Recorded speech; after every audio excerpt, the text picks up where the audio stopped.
Ready graphics? Ready theme? Cue graphics. Good evening. For your information tonight. Hi, I'm Jesse Mullins. And I'm Lauren Milberger. And this is FYI, The Murphy Brown Podcast. Semi-childbearing years as opposed to being 12. This is the gal that Jake thinks is hot. It's like a little old baby man. Sperm get inspired in their natural environment. And on today's episode, we'll be talking about Season 1, Episode 6, Baby Love. Hey, Jesse. Hey, Lauren. Welcome to our official Back to the Episode list episode. We are back, baby, in Baby Love. Oh, look at what you did. You're so well I did kind of set you up, though. I know. We're back, baby. Oh, that's your George Burns. Hey. So we are talking about Episode 6 of Season 1. That's Baby Love. It's written by our good friend Corby Siamis and directed by Barnett Kellman, the Wonder Man of Murphy Brown direction. It aired on December 12th, 1988. And it was the day after Murphy's Pony that we discussed back on Christmas. Yeah, which for some reason we didn't realize it aired on a Sunday. Yeah, they did a back-to-back thing, which is very interesting that they did that in their very first season.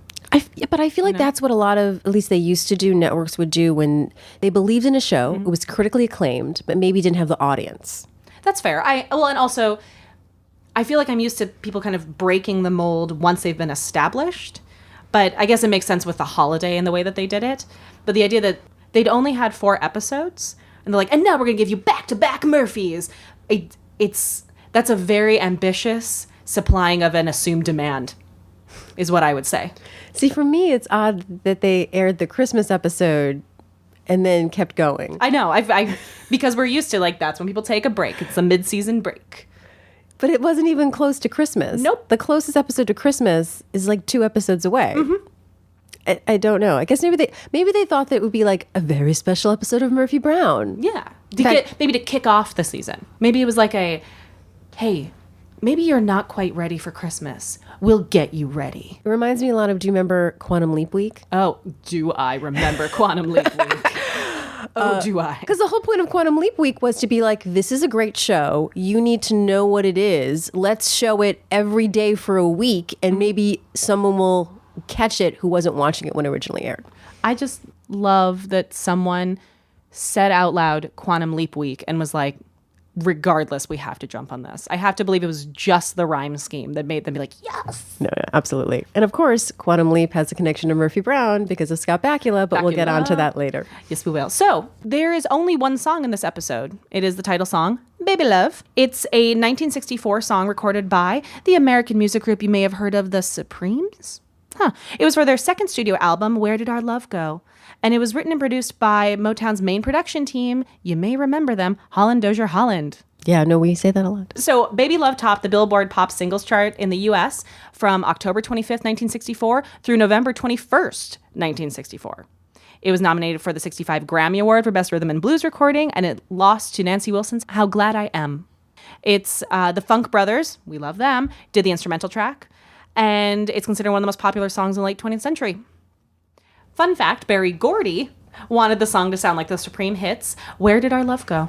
Yeah, I thought that was interesting. I can totally see that. It does. They found something that works, and they went with it. I also realized doing research on all this that the Supremes, some of the songs that we've had, is actually on the Motown label proper. Oh, interesting. Yeah. All right. So let's go into the episode, shall we? Do this. Okay. So we start off with maybe one of my favorite montages. So good. In which they've decided to play Baby Love, as we've mentioned, with pictures of the cast by their names, and then the crew by their names, and baby pictures. What I love is that I think I've gotten used to shows or movies doing this, but they'll just do a montage, and it's not necessarily always corresponding with the names until it's in the credits. Yeah. And I love the fact that I was watching this, and even without the names, I knew who everybody was. That was the interesting part, is that we really don't change, do we? No, we do not. It's scary how Pat Corley on the horse. Oh my gosh. I saw it, I was like, I know exactly who that is. Like, I didn't even need his name to pop up. It's like a little old baby man. Little baby man. It was unbelievable. Can we talk about Grant Shots? because He still makes that face. his face, I squeed out loud. It was wonderful. And I love that Diane's is just her watching a TV. Oh, that's one of my. There's a bunch of Dianes, but yeah, that's my favorite of her in front of the TV. Also, Joe has the same smile still. Yes. And Charles Kimbrough. And it's just, it's very charming. And Robert Pastorelli in the pipe and the hat. he looks perfect. That's exactly what I imagined him as a child. Corby is adorable. I mean, Corby. Russ Woody's picture. If anyone doesn't realize, it's the posed picture with the hands. Yes. Which I just, based on everything that we've heard about Russ, I'm sure you just went, that's the one. That's it. That's the one we're going to pick. That's Norm looks exactly the same. Tom. Candace and Faith, you see the cheekbones before they even really existed in those faces. Well, the thing is, I've seen so many pictures of Candace Bergen when she was younger, having been in the public eye for so long. Barnett looks exactly the same. We should post some pictures of the writers so everyone can compare it to what we already know. Perhaps ourselves. Keep an eye on Instagram. Yeah.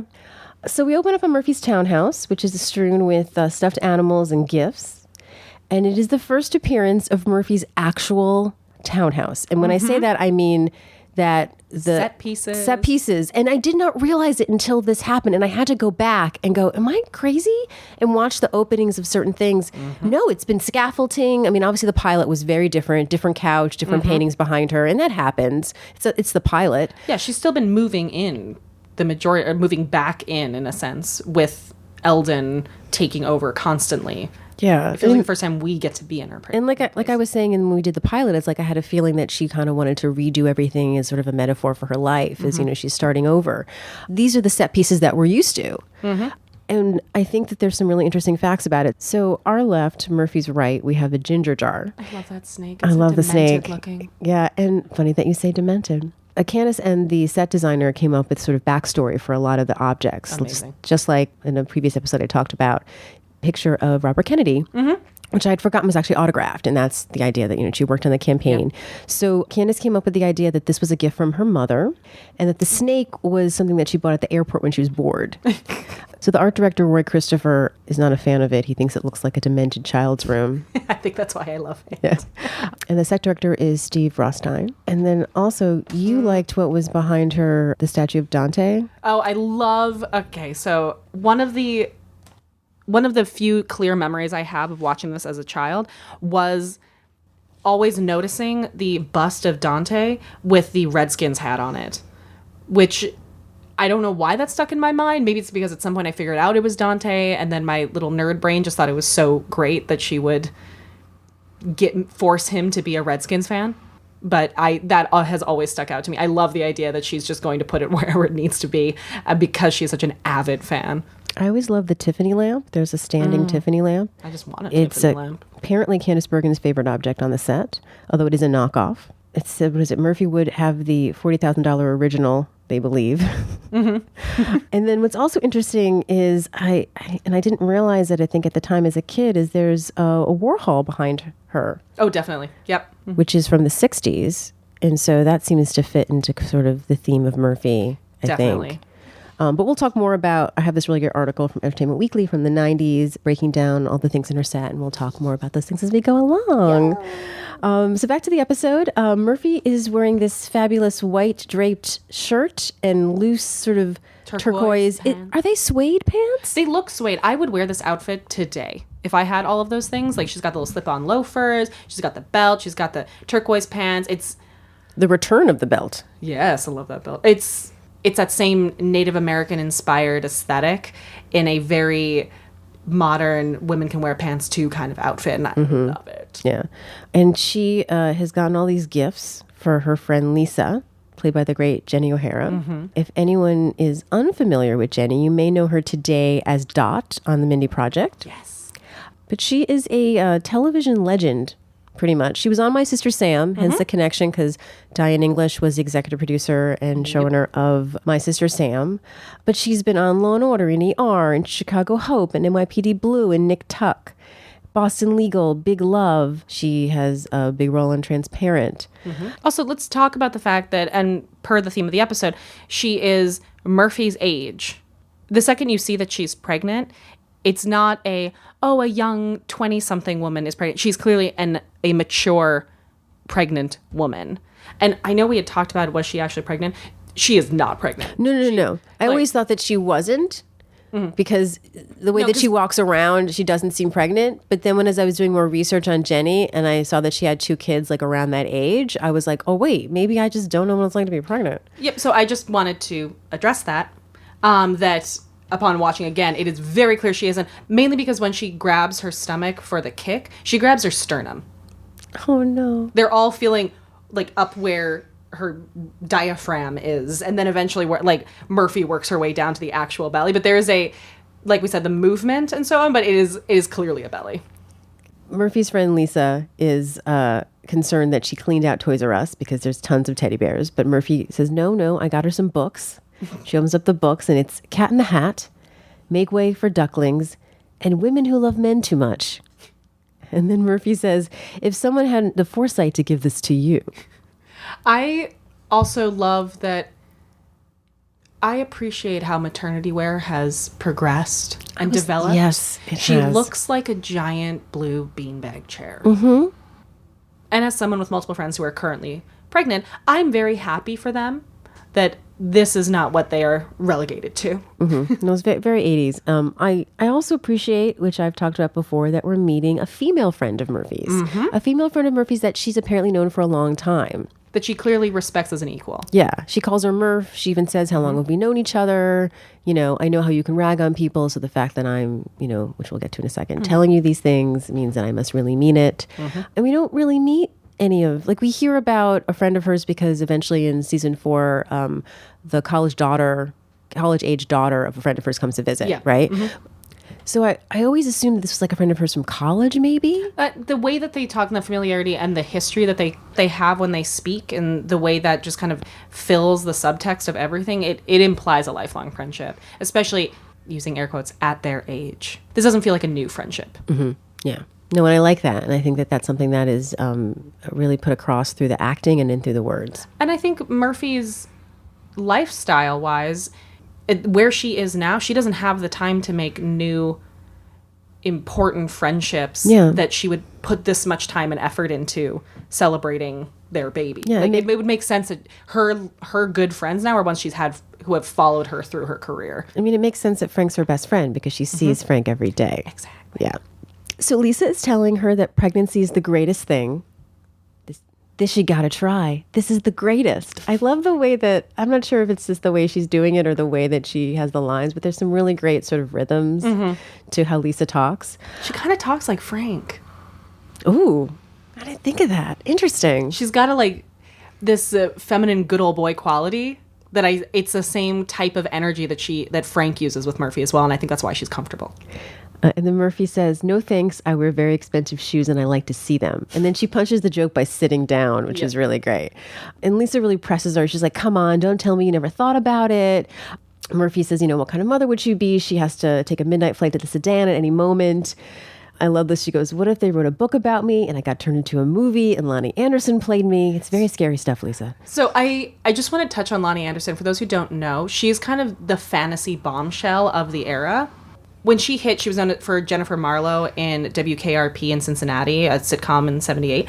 And the thing I find fascinating about her is because she's used as a punchline, as the kind of anti-Murphy. She's basically the worst person to play Murphy in Murphy's eyes. Mm-hmm. The anti. Didn't you do a lot of TV movies, though, at the time? So here's the deal about Lonnie Anderson that I just want to address. So we have these assumptions about people's careers, and we talk about women being taken seriously and so on. Lonnie Anderson was born in Minnesota, grew up in, I think, St. Paul, and she was originally a dark brunette. She went to the University of Minnesota. She's actually incredibly smart. She was a runner-up for Miss Minnesota, on the sly as well, but didn't go blonde until I think her second marriage. She's most famously known for being married to Burt Reynolds and having a kid and having kind of these public relationships. But she eventually went blonde and when she moved out to pursue acting. And then because of her looks and her cute little nose and her body and everything like that, and the blonde bombshell, she started hitting with these kinds of characters. But she wanted to be taken seriously. And so she fought this massive uphill battle, and she started doing all these soap opera mini movies as well under her own production company. This is so fascinating. Right. So I love looking at this archetype. She played Jane Mansfield, and she brought back kind of the love of these like Marilyn Monroe, Jane Mansfield kind of esque people. But her goal was to use that to then have a more serious career, which actually still is going, by the way. But I love the fact that we forget that similarly to the Murphy, like she was trying to have agency in her own career underneath all of that. This is so cool. I'm so glad you brought this up. I was like, wait a second, Lonnie Anderson, there's got to be more to you. So Lisa says to her, Murphy, how long have we known each other? I want you to look me in the eye and tell me you never wanted a baby. And Murphy gets really uncomfortable, and you can tell that she has definitely thought about it. She doesn't want to admit it. And then Eldon comes in, and Eldon has saved her, and she can use him as a way to not talk about this awkward conversation. So she introduces Eldon. This is Eldon. He's working here forever. Eldon has come up with an idea for her bathroom. The mural is going to be presidents with beards. And I was telling Jesse, I was surprised that there weren't as many presidents with beards. So it's a very specific mural. I think it's a more modern convention that we don't want presidents with beards. Yes. Because I think now we want to make sure that they're young and virile. It's mostly from like 1767 to about like James Garfield with a full beard. Yeah, not like mustaches do not count.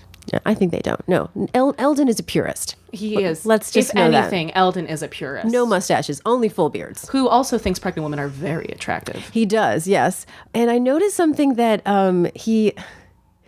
Candace does this sort of like Murphy side take that we're so used to her doing. Yep. And I think they weren't used to her doing it yet because the camera cuts to another camera. Yep. And you miss it. Yep. And I never noticed that before. And I went, oh, interesting. Yeah, that rapport and that opinion, like her visual opinion, is not set yet. Where we're so used to also getting a close-up when she does that kind of stuff. And it's not even a close-up, it's sort of like a medium shot. And then it cuts away. And I was like, oh. Please tell me you have the quote from this moment, though, from Eldon. Oh, it's not too late for you. Buy yourself a couple of tube tops. Maybe you'll get lucky. Yeah. And then Lisa laughs. Yep. And then grabs her sternum. Yes, because she's felt the baby kick. And Eldon is all in to touch He is. that. He puts his hands up. He's like, my hands are clean. But Lisa wants Murphy to feel. And Murphy's like, get away. She like hides behind a bear. And Eldon feels the baby kick and he goes, she kicks good for a girl. Yeah. I feel like this establishes my thing last time when we talked about the Christmas episode that Eldon's a little bit of a misogynist. He is. I mean, he's a man of his time. And because we love Eldon, we forgive the opinion. Because then it's also followed up with him reading the title of Women Who Love Men Too Much must have been written by a chick with a big butt. Yeah. No, Bless you, Robert Pastorelli, for being able to sell those lines.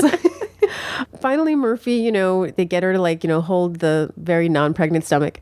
And Lisa looks at the time. Oh, it's time to go. Oh, she's got to go. And so Eldon's like, I'll help you. And they're going about their business. And Murphy will not take her hand off the stomach because she wants attached to that thing. It's a very comical scene. Eldon's taking her stuff to the car. And then finally, Lisa's like, I have to go. I need my stomach. Get your own. That's my Get your own. It was your idea. And then finally, Katie, it's the name of the baby, right? Katie kicks and Murphy goes, wow, that was incredible. And then there's really sort of this beautiful moment that I think is kind of chilling where Lisa says, look, Murphy, I know what you can do to people who rag on you about something. So if I'm willing to risk it, it must be very important. Murphy, do not miss this experience or you will regret it until the day you die. It's such a drop into real moment. Yeah. That I was not ready for. No. And different, and then now I have a different reaction to that as being older and in semi-childbearing years as opposed to being 12. Well, I think what you're talking about is exactly a line that's coming a little later when she said, I've always been 23 and I thought I had so much time and suddenly I'm 40. Yeah. Which I think is kind of the theme of it is like, I had all this time for the right moment and now I'm worried that I don't. Anywho, so continuing on, Murphy thinks about this and then we jump to an office, let's say. It's a waiting room. Murphy enters looking like an Italian woman in mourning. She's got the all black, shades on, black scarf over her head. She has this great moment where she just stares down a fertility statue. And we find out we're in a cryobank. One of my favorite things is Murphy cracks a joke about, cryobank better than having sperm bank on your business cards. And she does this laugh at her own joke that the only thing I could think of was Kermit the Frog. it's like mouth open, head back kind of laugh, and no one's into it. But it's also a great way to, within a joke, give context. You're not just, you're letting people know where Murphy is in case they didn't know within a joke. Exactly. It's brilliant. And she first introduces herself as Martha Reeves. I love it. And of course is immediately recognized because she's a famous person. And again, we find out that Murphy can't really go anywhere without being noticed. What's great, though, is that she can't remember Murphy's name. And Mary Brown. And then Murphy finds, she's Murphy Brown, Murphy Brown. Like her ego takes over and she's just like, okay, I'm going to tell you what. Fine. Yeah. It's mainly for her to stop talking. That too, Because there's a man and a nurse and people standing around, and she's like, Murphy Brown. And then she's like, what on earth are you doing here? And Murphy pulls out, which I can't believe she didn't say this to begin with, is that she's researching a story, which is the best. If you're a journalist and famous for it, you can basically get away with it. We see it in movies all the time when people are like, oh no, I'm researching a story to get into something. And Murphy is dressed in sort of what will become kind of her incognito outfit. So she's asking her questions, and it's very clear she's not actually researching a story. We watch a man come out of the office, and he's all set and done with what he was supposed to be there for. And what I like is she kind of walks past him and he turns around, she says, Harvard Law School, never had a cavity. Think about it. And takes off. Also, this actor, I heard his voice and I was like, you do cartoons, don't you? He has to. Yeah, he does. I looked him up. He did most of the cartoons in our childhood. Of course he did. Yeah. Of course he did. Which is why they gave him such a one-liner zinger, because he could pull it off. So we come to the office and we meet secretary number 8. Who I like to call the slamming stapler secretary number 8. I call her the loud kindergarten teacher. Well, yes. I also call her the person who was trained in the theater, vocal person. Corby referred to her as the loud secretary. We have to talk about Marianne Muller-Lyle. Yes, we do. Or Mueller-Lyle, or something else I'm not pronouncing correctly. I'm sorry, Marianne. I love you. You have all seen her since the 70s. Let's see, when did she started in the 70s. Yeah, late. And the Heartbreak Kid, she was uncredited in 1972. She's been around in everything you have seen forever. I love, every time I see her, I'm immediately excited for what she's going to do. She has such variety. She is kind of the pinnacle of excellent character acting. She's just transformed. What so many people may know her from, actually, is her playing Norma Bates on Passions. From beginning to end. And did not watch Passion. I didn't. I remember watching the first couple episodes when I was a kid and I couldn't even follow this story. But she played a character that was clearly modeled after Norman Bates in Ridiculous Passions. What I know her from, and where my brain goes automatically every time I see her, is from Third Rock from the Sun, where she played the cafeteria woman who hated Dick. It's so connected to another show that I loved so much. I just have an immediate love of her. And what I love about what she does with this secretary is everything is hello. Like, she opens everything up, but she's always on this like permanent simpering lean, like a mom or a kindergarten teacher that's just like, how are you? And don't you look good in your new suit? Like, you're slouching again. Shouldn't do that, pretty girl like you. And look how grown up you look in that nice blazer. And just everything is just so simperingly, saccharinely maternal and loud. She gives everything away. No one has a private moment around this woman. And it makes her being loud like a reason. She's not just the loud secretary. Like, it's part of her personality and what she's saying, because again, that's why the kindergarten teacher, I think, really came to me. And later when Frank comes in, she announces Frank's entrance from her desk to the elevator. Like, she reminds me almost of in her own way, the Will Ferrell character on SNL, the man with no voice modulation. Like, everything is at this one setting. Finally got out of your car, didn't you, Mr. Fontana? I love her. Well, I know her, I mean, other than being like Jenny, sort of a television legend, is that she sort of became part of the Bonnie Hunt gang. Yes, she did. In a way. And I've always been a big Bonnie Hunt fan. I just like Bonnie Hunt gang and them with all like holsters and stuff strutting around. Yeah, that'd be cool. It is Chicago, you know. So they did a show called Grand. I think she guest starred in it. I loved Grand. I haven't seen it in forever. It was 1991, and that's how I discovered Bonnie Hunt. It was kind of a new soap of the time. And apparently, they both got along really well, and she was like, I like you. I'm gonna keep you in mind and hire you one day. And again, she's just an actor in the show. Yeah, like, look at her. And Marianne said she went, oh, that's sweet. Yeah, right. And then cut to 2000, Bonnie is directing and writing Return to Me. And she hires her to be in it. And then very shortly after that, in 2002, she ends up being one of the regular casts of Life with Bonnie. I love her. So Miles comes in, as we said, the secretary says, "Don't you look grown up in your nice blazer?" And he's so embarrassed, and just like that look he gets when he wants to be like older and mature. And then, of course, makes him look smaller and younger. But like as an adult, he has to say thank you. Yes. And she goes, "She just got back from the sperm bank." Given everything. And the whole bullpen just kind of goes, what? Jim calms everyone down. It's obviously Murphy is working on a story. I love Jim's immediately snaps to just Defending Murphy, Yep, just defend take her. care Yeah, of it's it. all, everyone don't gossip. Don't, It's fine. that's not my thing. And then everyone does their little sort of huddle, which we've come to know or will come to know. And Miles is like, "I didn't assign her a story like that." To which Corky goes, "Oh." Well, no, what I love is she goes, oh. And you see the dawning of realization on her, and then she proceeds to give the cold hard facts. And then Jim has this great line, and he goes, "Come on now, we're talking about Murphy. This is a woman who once wrote a letter to the airline suggesting that children ride cargo." And she says the cold hard facts are Murphy's eggs are getting old. Yeah, I know. It's interesting that this is the next episode after that, After right? the pony, right? Yeah, yeah. And but what I like that it brings up is the work concern about how this could seriously affect the show. And that's what they're all going to focus on worrying about. And Jim is worried about the name of the baby pool. Yeah, because he never wins it. He never wins the baby pool. Poor Jim. I feel like he's seen many a baby pool, and it's starting to He's done. It's He's done hurting with him it. under that beautiful brown suit. Yeah. Oh my God, the brown suit. I love that suit. I'm not a fan of brown suits, but Jim looks good in brown He looks suits. good. I'm okay with the brown suits with him. Oh, it's just, I think it's his generation. He just knows how to wear a It's a certain color of brown. yes. And as we'll learn later, Jim is very specific about. specific. Yeah, he has things tailored in Rome Yep. or Milan, I think it is. I do believe it is Milan. Yeah, yes. he is a man who knows how to dress. It's a warm chocolatey brown, and I appreciate it. I also appreciate that I actually don't appreciate it because I don't like the style, but I appreciate we're going into cropped blazers for Corky for some reason. She wears a lot of them. I'm not a fan of them. I am not- It becomes her style. I'm not a fan of this one in particular. The green one later, I don't mind as much because it really does just kind of look like a crop of a traditionally fitted blazer. So it kind of works. It's very this one 90s. has the elasticity and kind of the ruching at the bottom. It looks almost like it's trying to be like a moto jacket or a more casual jacket in the bottom, but it's still a blazer. It's not working for me, but I appreciate the efforts. Yeah, it's not working for me either. They still, I think, haven't sort of found a Corky. No. Yeah. So Corky pushes Miles to talk to Murphy, but Miles is concerned about asking her personal questions because one of my favorite jokes is coming up. The last time he did, she told Earl in the mailroom that Miles wanted him, which Corky responds, "For what?"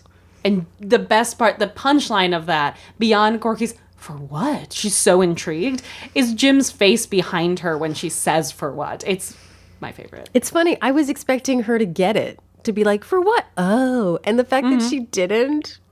I love it. Oh, I love it so much. So we cut to Murphy's office, and she's checking off the men in her little black book for various reasons that they're not good to be a father of her child. One can't dance, for example. And then Frank comes in. He's playing his sax in Georgetown and could use a pal in the audience. Love that they use the word pal. Murphy's there. She suggests dinner beforehand. She found a great place for the best, but Frank interrupts her. Mushu with lemon sauce. He scooped her again. He I found the love that best it's like food. he scooped her on the new restaurant. Oh, yeah. I love that they keep bringing back, Because they're like the same person, pretty much, scooped her. Yeah. And he says, "Give it up, Murph. You know I'm the best. What time should I pick you up?" And Murphy realizes that this is the future father of her child. You see the "he's perfect" dawn on her face, and he looks so creeped out. So what's great is that Murphy smiles and the audience gets what she's going to say before Frank does. Frank is not ready. Yeah. So she puts her arm around Frank. She gets up, walks him towards the audience, actually. So it's an obvious, camera thing. But anyway, and she goes, "I'm really glad we're pals. I mean, we have so much in common. We're in the same line of work. We have the same politics. We both got thrown out of Est." Which is a joke, of course, I didn't get when I saw it when I was a teenager. Nope, I get it now. Realizing what they're referencing. Tell us, Jesse, what they're referencing. Well, so Est is also known as Erhard Seminars Training, which once you know what it is, it makes sense that they were thrown out of this. It's an organization. It was founded in 1971. It offered a 2-weekend, 60-hour course known officially as the Est Standard Training. It aimed to, quote, transform one's ability to experience living so that the situations one had been trying to change or had been putting up with clear up in just the process of life itself. It brought to the forefront the ideas of transformation, personal responsibility, accountability, and possibility. They had all these seminars. They were very popular. And the more you learn about it, and the more people over time figured out about it, it was basically just a cult. It was accused of mind control because of the way that they would do these things. And as I'm reading it, it just seems kind of like a less crazy sounding Scientology in its own special way, which is how it makes sense that Murphy and Frank would have both not made it through 60 hours of this. Basically, they were 2 weekend-long workshops, and it would be about 200 participants, and it was originally led by the guy who created it, and later the people he trained, the people he trusted.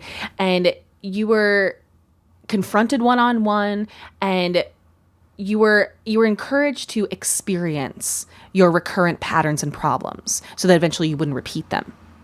The concept of the experience was to identify the old and burdensome behaviors, and you would follow ground rules like not wear your watches, not talking until called upon. You couldn't talk to your neighbors. You couldn't eat or leave your seats or go to the bathroom except during the breaks that you were allowed. Oh, they totally got kicked out. They totally got kicked out of this. Like, that they could not handle not commenting to each other about what was happening. And they also, what was one of the... Oh, that's funny. I figured they got kicked out separately. You think they got kicked out together? I wouldn't be surprised. That makes sense. I don't know why I thought it might have been separately. I think I originally thought it was separately, but looking at those particular rules, I feel like... Oh my God, they may have gone imagining together. a whole new story in my head now. So sessions would last from 9 a.m. to midnight or even later with one meal break. So it's that mentality of isolating people and making it so that the only thing that's being said or taken in is that particular truth. And if you're stuck in a place like that and your blood sugar is dropping, as a hypoglycemic, I know what happens when your blood sugar drops. And you can't get any backup or anything like that. So you have to kind of just, and I hate to say this phrase because of what it means, but you have to drink the Kool-Aid. See, I know it because I'm a big fan of the television show The Americans. Mm-hmm. And Philip, one of the main characters, goes with his neighbor to Est. And really enjoys it because he is if anyone doesn't watch the show, is a Russian spy and can't really be himself. Yep. So this was a joke that I know had gone over my head, and then watching it again, I went, oh my God, she said Est. Also, I realized that Frank and Murphy have been friends for 11 years. Interesting.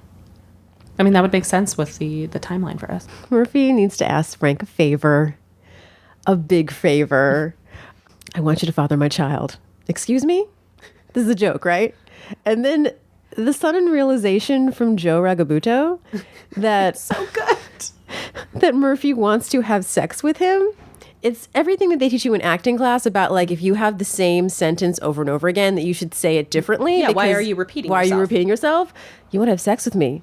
You want to have sex with me? Oh my God, you want to have sex with me? I love that he immediately runs away from her and puts the desk between them. Yeah, like, it is the most repellent thing he can think of. It's like his sister just asked him to have sex with him. Yes, it is exactly like That's his sister exactly just what asked happened. him. And what I love is because they are platonic, there is never a moment, and jumping ahead, there's never a moment, even when they're on top of each other later, that either of them likes it or has any... There's no sudden like, oh, what if? Like, maybe in a different life. There's none of that. That was never going to happen. They were never going to want this. And her reaction is like revolted that he would think that she wants to have sex with him. And that's why she needs to get into the explanation of why. Well, jumping out of this for a tiny bit, that reminds me of something that I had to keep forgetting to mention, is that in the pilot, there was a scene where Frank hits on Corky. Uh-huh. And they cut it out. And they were really glad that they did, because they didn't want to have that dynamic with any of the women in the office. Yep. Like, that's not what this is about. Yep. And that is another reason why this is such a rare, which we talked about with Norm, relationship between Murphy and Frank, is that it's just about friends. There is no sex at all. And when they try to do it, it's just like revolting. So Frank has this sort of amazing monologue, which we talked about.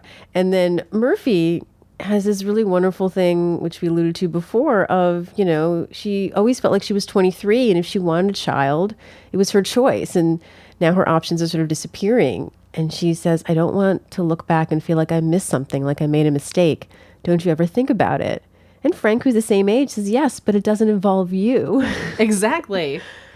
And I love the quote. This quote just makes me think of my mother when she says, "Our kid will be well-traveled and smart and funny and a good public speaker." I think it's a good laugh too. It's so wonderful. I hear my mother's voice. What Murphy says is just so true. I mean, there's a difference between making the choice to not have children and then feeling that the choice is put upon you.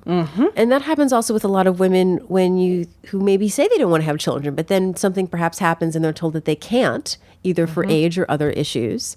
And then it becomes, well, what do you mean I can't? Now it's no longer your choice. I mean, as somebody who unlike some of my friends, I've never had the I will be a mother feeling. Same here. I've never had that, like, I want to be married and have a baby. I don't judge it. I've been like, I want to get married. That is definitely something I want. But having a baby has been something that, for me, while I think I would love it, I've never felt like I need that as part of the completion of my life story. So for me, it would depend on if I was with the right person, that I felt like that's what I wanted to do, and so on and so forth. But I can see myself later in life being presented with the idea of, well, now it's too late, or now it could be too late. And now that you're not, as she said, not 23 for, decades, will that make me question that? And it's something that I find very relevant, and I'm only in my 30s. Well, I mean, to be honest, it's something that I am going through right now because the medication that I'm on for my autoimmune disease, I technically cannot, I shouldn't have children until I'm in remission. But I'm also aging. So that is a current dilemma that I have gone through, that I'm with you. I never felt the huge urge to have children. I was never that little girl who drew pictures of her wedding dress or anything like that. As I got older, I said, well, if I was with someone that I loved, it was something that I would consider, but I don't know. I hate to make absolutes, actually, in general, because I don't know who I'm going to be tomorrow. Exactly. It's kind of why I don't have a head tattoo. Yeah, I still have mine. I want to change. I hope that tomorrow I'm a different person. I hope that I've moved. I think you can't help but be a different person tomorrow. Yeah. It's, the fork in the road divides every day, and how many different, parallel lives are out there that we could have lived, but we didn't. But I think the thing that I find fascinating about this in particular is that I had a conversation with my boyfriend fairly early in our relationship because we're adults and we wanted to know what we were both here for. And I told him that the conversation of marriage and children, it mattered more to me that it was not a definite no than a yes, I want children. Like, I don't know for sure if that's something that I'm going to want or feel I have to do. But I can say that if you say no, absolutely not, that doesn't work for me. This is such a wonderful dialogue within this episode because it's not just the conversation that, like Corky says, her eggs are getting old. It's that she's a mature woman and she has a fellow mature woman friend who is going through this. So it's not just she's up against the world and the facts. She actually sees someone of her status and age and path in life doing exactly this. So suddenly it's not gone. It actually could happen. And I think it's implied that her friend is doing it on her own. I definitely assume She's that. literally Murphy's future. Exactly. Or could be. Well, spoiler. Murphy doesn't know yet. So Murphy convinces Frank that, their most enduring relationship is with the sky cap at Dulles. He needs to have children too because he has the perfect jump shot that needs to be passed on. And Frank just doesn't know. He's really overwhelmed, He's this neurotic Frank that we love. He's like a cornered rat, I feel like. And Murphy needs to know in 2 days because that's when she's fertile. Love in this moment, before we move on, the fact that the thing that makes Frank wilt and start to acquiesce is when she talks about he could pass on his perfect fall away jump shot, and he says, and you just see him go, it's the way I arch my wrist. You just can't teach that. And like that's the thing that's like, well, I can't teach it, but I could give it to someone. That's a great example of Joe's delivery. Is that his sort of take on a lot of Frank's lines. I see why he booked the part. Absolutely. It's so different. So Speaking of the amazing Joe Ragabuto, Let's speak about Joe. let's talk about Joe. So those of you who've been following us from the beginning know that when we get to a very specific episode about a co-star, we're going to use that time to talk a little bit about their origin story. Yay. So Joe Ragabuto is from New Milford, New Jersey. And I mention that because I'm from Jersey. And we're going to get to a point where he says something in a very Jersey accent, and it made me laugh It's so loud.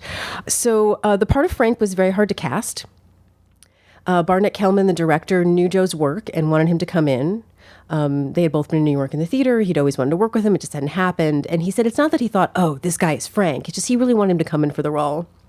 And it wasn't happening. Then he finally came in. I think they had also offered it to someone else before that who had turned it down. And CBS was not very thrilled with his audition. This is a running theme. Yep. As people who audition regularly, it's for people who don't, your audition. One of my favorite examples of this is go watch the documentary Every Little Step. It's about the casting and creation of the revival of A Chorus Line on Broadway. Oh, interesting. It breaks your heart. It's also inspiring, but there's a point where they have people come in and they get their callbacks, and the callbacks are months later. And one of the girls doesn't get the part, and she's outside saying, she's like, she said they wanted what I did, let's say 8 months ago in a room, and I'm not that person anymore. I had just gone through a breakup. I had done this. I was late that day, whatever it was. Interesting. What you bring Yeah. into your audition, you're still a person. And a lot of times one of my audition coaches is always like, the first one's for free. Because the first time you go through something, sometimes you just suck at it. Or who knows, or there was like a weird introduction or whatever it is. Auditions are such a crapshoot. Or you hear stories of people who book something really big and they're like, I was so sick. Yep. Or they're like, I thought I was terrible. I remember I had a sinus infection and I had 3 callbacks. But anyway, so CBS wasn't very thrilled, but they felt because Joe had a track record, he had done a lot of stuff for CBS, which I'll talk about in a second, they trusted them and that they would cast him. Joe was a little unsure though, because he had really put a lot of time into pilots that hadn't gone or series that hadn't gone. And that's a lot of love and a lot of time. Yeah, it is.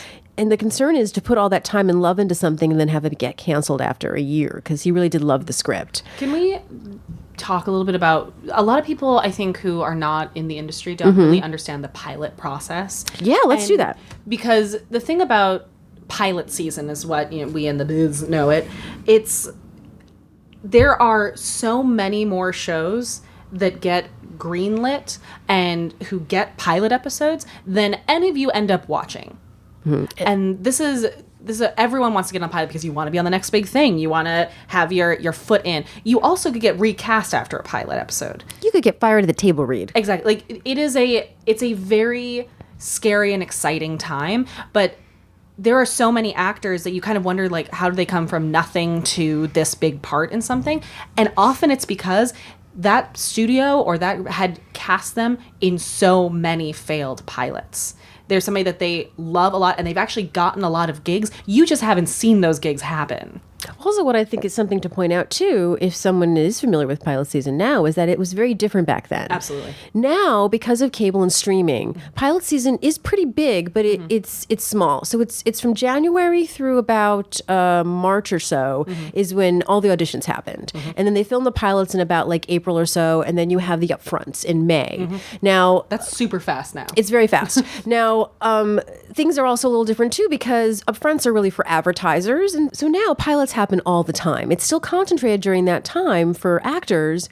But back then, this would be the only time that you would have pilots. You would have actors who would just fly out, to LA for that. It's a very competitive time. You temporarily move to LA for pilot season and then you move back to wherever you were. Joe wanted assurances from Diane that Frank would be well-rounded.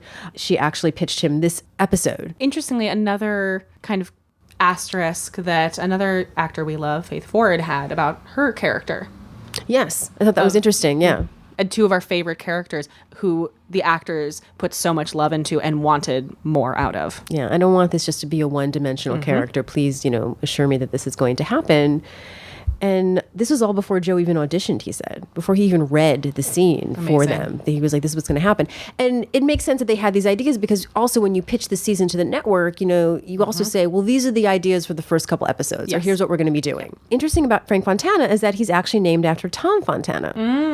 Those of you who don't know Tom Fontana, he is a writer. He did Homicide, Life on the Street, and Oz. But the reason is that Diane and Tom went to Buffalo State together and they were besties. Really? Yeah, so... Of course. That actually makes sense. So Frank Fontana is her Tom Fontana. Yeah, that makes complete sense. Yeah.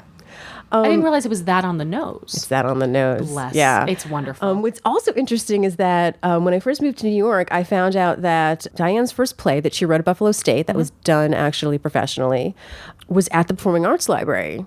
It's called Wake Me When It's Funny. And so I went to read it. And then when I was done, I flipped it over. And on the back is a note to Tom Fontana. Oh my gosh, really? Yeah. Amazing. Maybe I should go get it. I bet it's like nothing now. I remember time being like, this is so cool. It's just We like... should find it.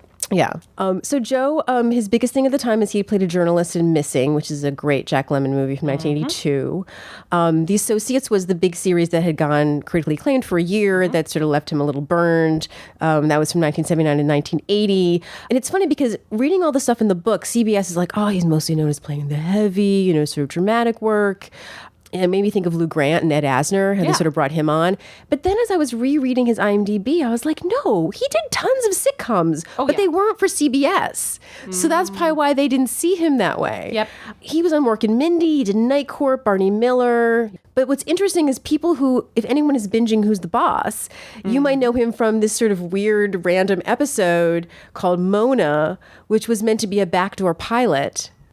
And they don't do backdoor pilots anymore. And if anyone doesn't know, so a backdoor pilot would be within a series where you were like, why is they're in a new place? Why is not our people in this episode? Yeah, why are we focusing on these secondary new characters as if they're leads? Yeah, Golden Girls has the original Empty Nest pilot, which is one of the worst episodes of Golden Girls everybody knows. Gilmore Girls had the episode where when Jess runs away and goes to Venice Beach to find his dad. That was supposed to be. I feel like that's the last sort of era where we had backdoor pilots. Yep, that's one of the last notable ones, and where it didn't happen. So this might have been another disappointment too. I mean, it was only one episode, but they did this whole thing, and then Katherine Hellman, who played Mona, was like, I don't want to leave Who's the Boss. So that didn't happen. Nope. But cutting to today, Joe is a super talented multicam director, and that's mostly what he's been doing. Yeah. He doesn't really act as much anymore, but he's been doing it a lot more lately, which is great because he is so talented. And many of you may have seen him on the new season of Curb Your Enthusiasm. Indeed, he just happened. Yeah, I have some really great quotes from my scrapbook. It's funny, I cut off the date, so it's TV Guide either from like 89 or 90. Okay, and you know what? I expected more out of young Lauren I'm sorry, Milberger. I know. It was the beginning of my scrapbook. It was before I learned how to scrapbook. I really can't believe you cut out dates. I did. And also, I remember it was a TV guide that I bought through some catalog. So it was an old TV guide. So it's the beginning of my scrapbook, but it's not from the time, yeah. The article is called, To Be Perfectly Frank, Playing Murphy's Second Banana is His Dream Job. Nice titles, TV Guide. There's some great quotes. Frank is a character I've never played before. He's neurotic as all hell, but he's a good reporter, and he has a terrific and honest relationship with Murphy. I love that. And then he was asked if they'd ever get together romantically, and he said, they're so alike, they'd kill each other. Yes. So that's lovely Joe. We love Joe. We love Joe. Speaking of Frank, we fast forward to the FYI offices the next day. And Murphy's in now a tan blazer with a shirt tucked in and a pencil skirt. This is very what we see her in. Yes. Yeah, we're getting towards her style now. This feels good. So unfortunately, Murphy makes a comment about how she's looking for Frank within earshot of Screaming Secretary. And she proceeds to yell out that he's just sitting in his car. She saw him out there. He's just sitting. She keeps emphasizing that he's just sitting there. And Murphy, of course, knows what that means. And then, the fertility clinic called. They can take your partner tomorrow if you have one yet. That's the way she says it. It is. The fertility clinic called. And it's just like, if you have one. If you have one yet. And of course, everyone in the place just stops and is listening, but trying not to listen. And I just wrote, only a theater gal can project like that. And then we have the entrance of Carl in the office, which is a new thing for us. He's in his green hat. I love that they gave him like sort of a handheld camera as if like he's there because he's going to meet a reporter Yeah, and he's he's going to on go his way. going to go on a field piece. Yep, I that was a love- good piece of little piece of prop. Good prop work, everybody. Corky's in the green short blazer we talked about. And I love what Carl is like, how are we supposed to concentrate on our jobs if those two are having sex and babies? And I love he's acting like he's very concerned about the integrity of the work. He doesn't want anyone to love Murphy but him. Exactly. Which we then find out because as she walks past, he goes, Carl proclaims himself as a modern thinking guy, assuring her that these things take time and stamina is my middle name. He like hits his chest. Yeah, he's a man. And as she's processing that implication, then the secretary yells out, finally got out of your car, huh, Mr. Fontana? She's all proud of him for getting up, bucking up. And you see Carl pass Frank, who just looks wilted as he's coming out of the elevator. Carl's going into the elevator and he does this once over of him and lingers on the pelvis, which I love. And Frank is confused and goes, Carl? And then you hear, Frank. And then he takes off and you're just like, oh, he's sizing up his competition. It's so interesting also because, which we know and we'll talk about more when we get to Set It Free, is that in the context of them filming this, he's already expressed his love for Murphy. Yeah. But the audience doesn't really know that yet, even though you get that in the context of him saying, I'd like to be the father of your child. Yes, and his just being kind of territorial about that. Yeah. You could write that off as just like, oh, boys, like whatever. But yeah, we don't know. In Set Me Free, spoiler, Carl professes his love for Murphy. Yeah. And that was filmed first before this. So this is being acted. But what I like is that it actually creates this natural subtext without, we find out we actually you didn't totally need get it. You didn't need to know that. But I love that it gave the actor that information to then be playing this through line, which then establishes a longer through line. But so Frank takes her into the office and everybody looks at each other knowingly and stressed out. Is this going to happen? And he starts ranting to her in this wonderful Frank neurotic speech about how he can't stop seeing babies and how he saw a son and his father and he wouldn't have noticed that 2 days ago, and then so he's trying to imagine the cons, like the things that could go wrong, like melted crayons on the dashboard and all these things, and every time he thinks about them he starts smiling. His voice like goes up an octave. He's like, lollipops in my chest hair. And I'm smiling. I'm smiling. And he's so angry that these things are charming him now. And I wrote in all caps, Frank is finally neurotic. That makes me so happy. No, this is great about this episode is that we finally get Frank. This is the Frank that we know. This is what Joe is great at, and they play to his strengths. Yep, they found it, and you can tell they're just like, let's do this. And then he proceeds to say he's in. He wants this. This is the right thing. But he can't stop thinking about them and little Marie if it's a girl, or Anthony if it's a boy. And we see Murphy kind of pause. We'll talk. We'll talk about that. I also love that she goes, Frank, this is so great. Yes. Like her voice also gets really high. So she explains the process that he's going to go in and do his thing, and then she will go in and do her thing, or have the thing done. And he has this quote about all those Saturdays with Mr. Wizard, he never covered this. For reference, although I feel like many people listening to this do know what that is, he's referencing Watch Mr. Wizard, which is basically like 1950s, early 60s Bill Nye. That's a good way to explain it. That's what the show was. It was a show for children that demonstrates the science behind ordinary things. See, when I was growing up, he was on a Nickelodeon show. Well, there was Mr. Wizard's World. Yes. Which was the follow-up, and that started in 1983. And I didn't know that until when I got to watch these shows in reruns, and they mentioned Mr. Wizard, and I went, oh, he's been around longer than I thought. He's Bill Nye. Bill Nye is back for us now. I love that that's happening. And so it was Don Herbert played the title character. It was a weekly Saturday morning half-hour live television show. Wait, his name wasn't Mr. Wizard? Yes, it was, Lauren. For you, his name was Mr. Don Herbert Wizard. Okay, all right. I'm okay now. All right, thanks. You're welcome. And it's amazing. It moved from Chicago to New York in 1955. Let me see. By the time it was canceled, it had produced 547 live broadcasts. That's insane. It won a 1953 Peabody Award.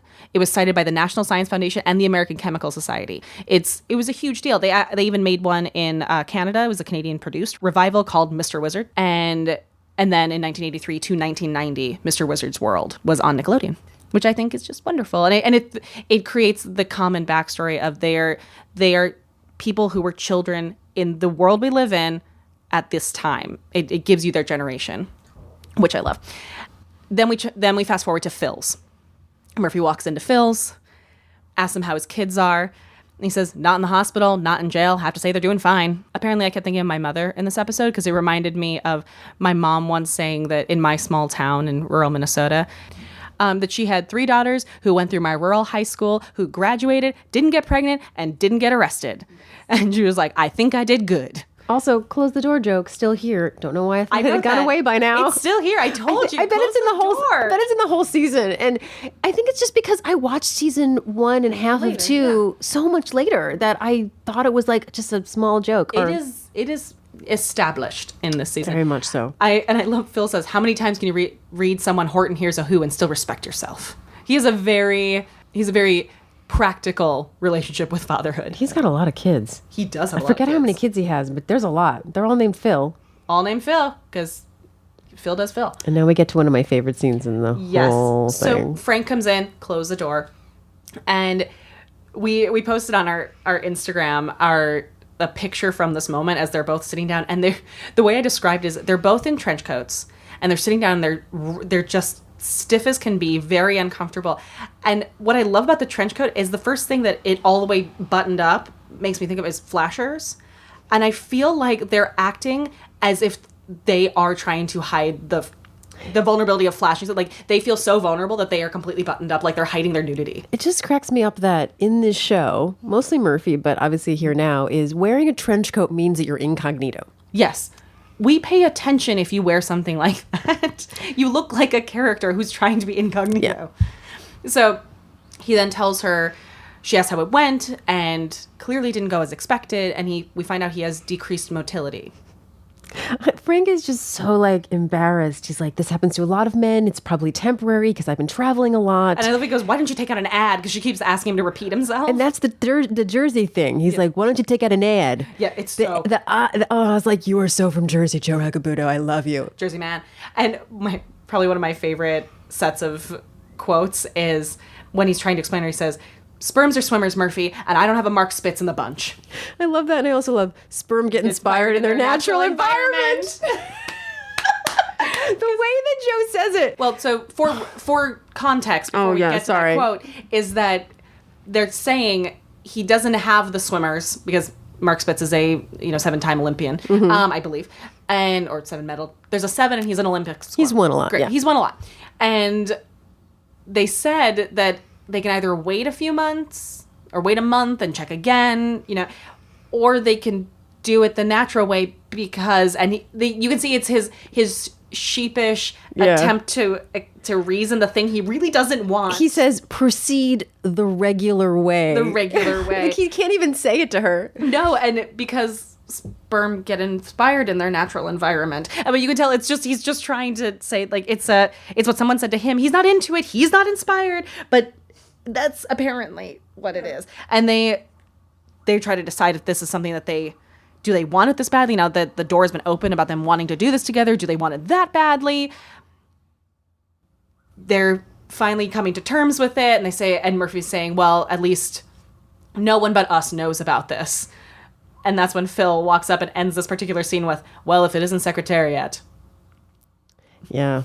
Who I realized I knew he was a big stud. Oh, big stud. Big stud. It's a horse. Secretariat is a horse. I also do love that Murphy is finally like, we cannot name our child Little Anthony. And I remember when I heard that, I thought, oh, Little Anthony must be like a musical artist. Like I knew in context, like at the time, even though I didn't know. And so it's Little Anthony and the Imperials is what it is. He keeps saying and taking Little Anthony to the ball game. It's like, we cannot name our child Little Anthony. And then also you missed that like Murphy is like, I already bought her first pair of Italian shoes with rhinestones. No, it was first pair of Italian leather shoes and little socks with rhinestones. Oh, socks with rhinestones, yeah. They're like Bobby socks that are studded. Yeah. I love it. So then we cut to, well, first of all, they can't go to Frank's because he hasn't made his bed. And he's like, oh God, I said bed. Because they just can't think about the real thing. No. So they arrive at Murphy's house. They're in like, knockabout clothes. They're like, all casual, which we rarely see them as. Dude, they're in their casual wear. Super casual. What like they didn't want to dress up in case. She's in a ponytail and jeans, and the first thing I thought of was, this is the gal that Jake thinks is hot. Like, this is the gal that when he says when you wear a sweatshirt, like this is the woman he is in love with. Oh, Jake. Also, to your credit, you brought this up, and I know we know what it is now, so I thought we'd give you the chance to address it. Is I can't unsee the green thing that's on the back of the couch and moves around the room all series now. Yes. So having unfortunately obsessively watched the show, there's always some sort of folded green thing, and it's actually bigger in this episode. And I realized when we found out what it was, I was like, oh, it totally is. Also, watching on my computer, as I've mentioned, you notice things a little bit closer than when you're watching on a TV. There was always sort of this green thing like draped over, but it was like folded that to look like a hand towel or something. And so I thought it was like a green towel or something, and then it would always show up, and I never knew what it was. So I asked Corby, like, it just bugs me. Like, what is it? She's like, I don't know.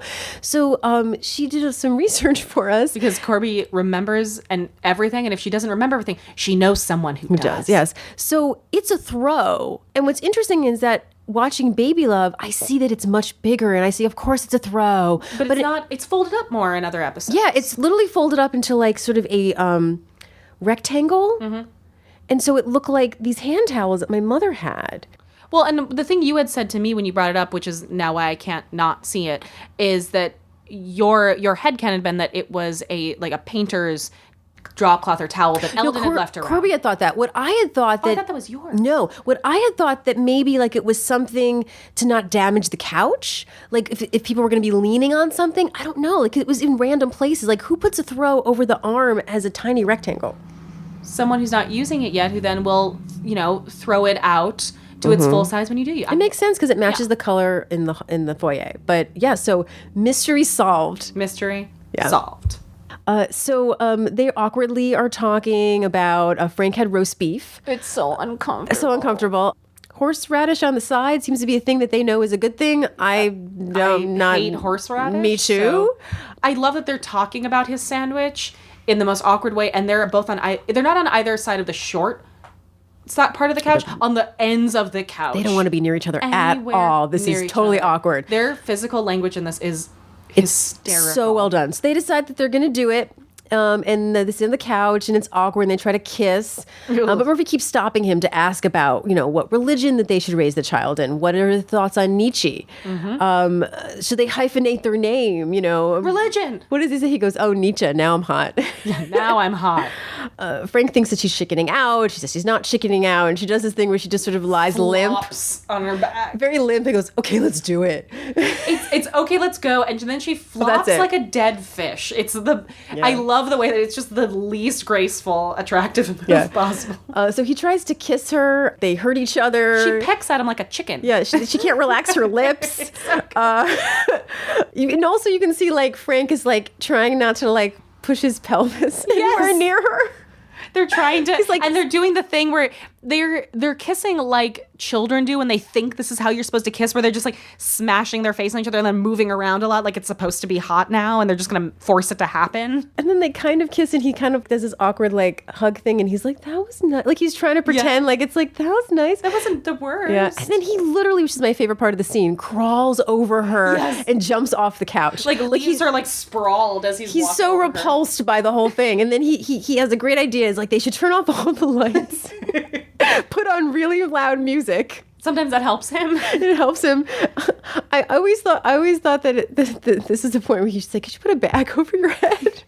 I like when he asked, do you have anything with black lace? I think that would help me. Yeah. He's so trying to help, He's like, maybe I just need something. And Murphy kind of like, huddles in her hand on her head like a child, like in the corner, like this is not going to work. Don't hate me, Frank. And you know what she's going to say. And this is actually also one of my favorite jokes because I get it now more as an adult. Well, I definitely didn't get it as a child. He goes, I'm ready. And then he pauses. I mean, not this second. It's such a subtle joke that definitely a child would not get. No. And I just love it now so much. It's so, it like makes your brain just like imagine like. Well, and what it leads into is this moment, and like you and I were talking about how we haven't really fantasized. We weren't kids who like dreamed up our wedding dress, but Murphy has a wedding fantasy. Yeah. She talks about it, and it even has a harpist. I love that she's like, it's not me. It's not going to happen, but this is my fantasy. And again, it's another moment to show that like Murphy is a little bit feminine. And I think also femininity can show itself in so many different ways. And I listening to some of the episodes, I was like, I hope I've clarified that. Being these certain things doesn't mean that you have to do these things to be feminine. Well, and I think it's important that we do clarify that, because the thing that matters to us about this, that's something that bugs us later when she gets, I hate to say the term masculine, but they kind of take away some of those feminine qualities, is because what we love about this character is that she has the combination of all of it. That you see a tomboy in her, and you see a feminine woman in her, and you see the variety that is possible. It's the layers. It's that you can like football and then also like lip gloss maybe. You can also not like lip gloss and love football, and then, maybe like horses when you were 12. You can fantasize about your wedding and not be considered a stereotypical or weaker form of a woman. Like it's okay to have all of these things. And I think that's what I love, is being like, oh, see, this is the type of person who wouldn't admit that she has a wedding fantasy that is froofy and has a harp and all of these things, but it's okay. And I think the important part of that whole thing is she goes in at the end of the aisle as this great guy.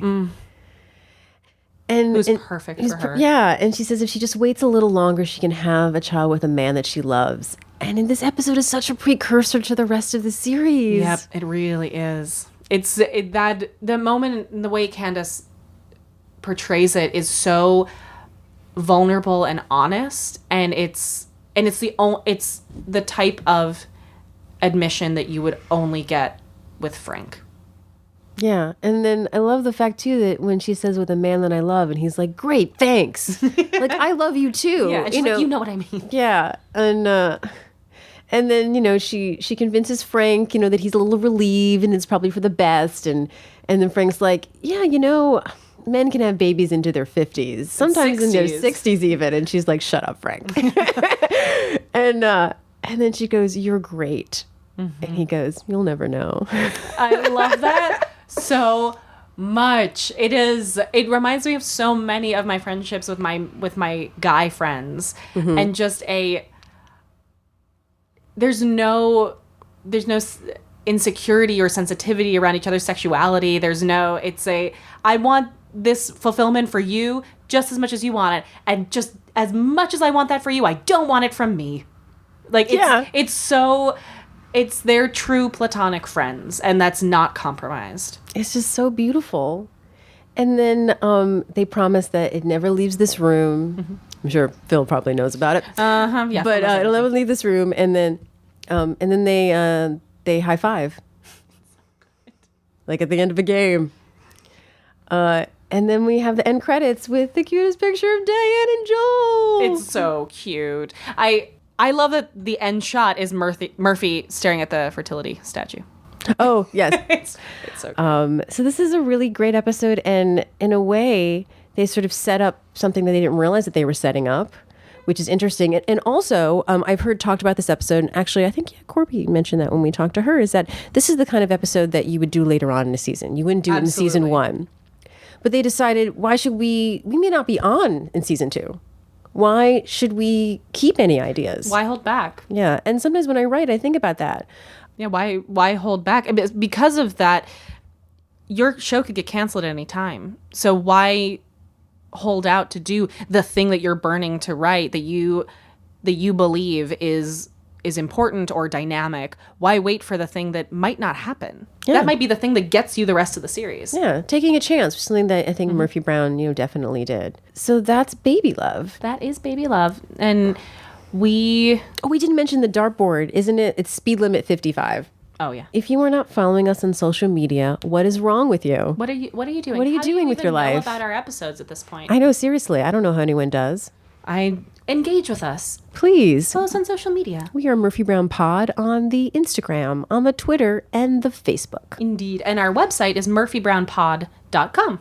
Where you can get show notes, pictures, things we might add, links, extra little tidbits on what we talk about, as well as all of our episodes. You can also see what we look like, because we both have a picture on there. We do. We have a face. We have faces.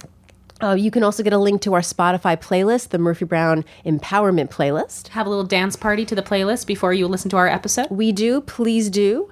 In fact, the song for the next episode, Set Me Free, which will be in a week because now we're weekly. Yeah, we are. Yes. The Way You Do the Thing You Do by The Temptations. And You Keep Me Hanging On by The Supremes. You can also leave us a short voicemail if you would like. We would love to eventually put little clips of people saying what Murphy Brown meant to them. Exactly. About a 1 to 2 minute voicemail, just so that we feel like we don't want to cut your words. Yeah, you can say your name or you don't have to. You can be anonymous, totally up to you. The number is 646-450-6902. Or you can record yourself on your phone and you can email us at murphybrownpod@gmail.com. Thank you.